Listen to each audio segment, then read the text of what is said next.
As we near the end of the liturgical year, our Sunday readings invite us to reflect on the Christian destiny itself. In the Gospel of Luke, Jesus begins by commenting on a debate about the wealth of the temple.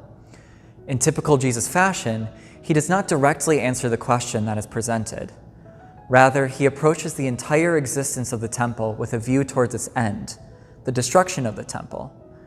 It is not what one should do with the wealth of the temple that Jesus is interested in, but what one should do with the knowledge that the temple will be destroyed.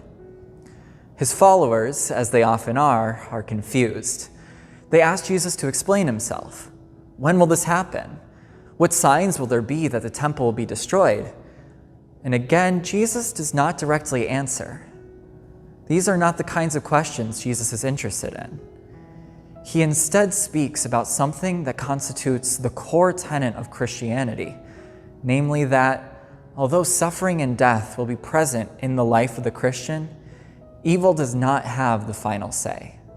War, infighting, and natural disasters will be signs of the end, but they are not the end itself.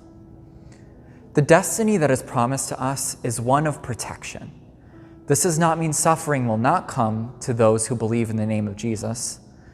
Jesus himself says that Christians will be persecuted, betrayed, and even killed. This promise of security, then, only makes sense in the context of the resurrection.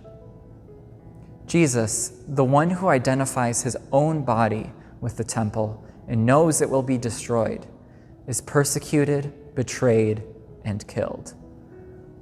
The crucifixion, however, is not the end of the gospel narrative.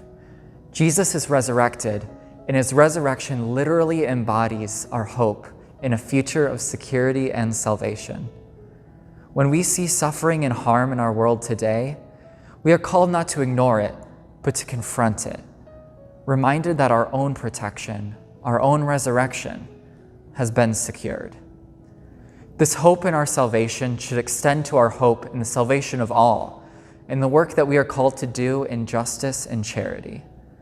We are called to trust in a God who promised us a world where, as Malachi the prophet envisions, there will arise the sun of justice with its healing rays.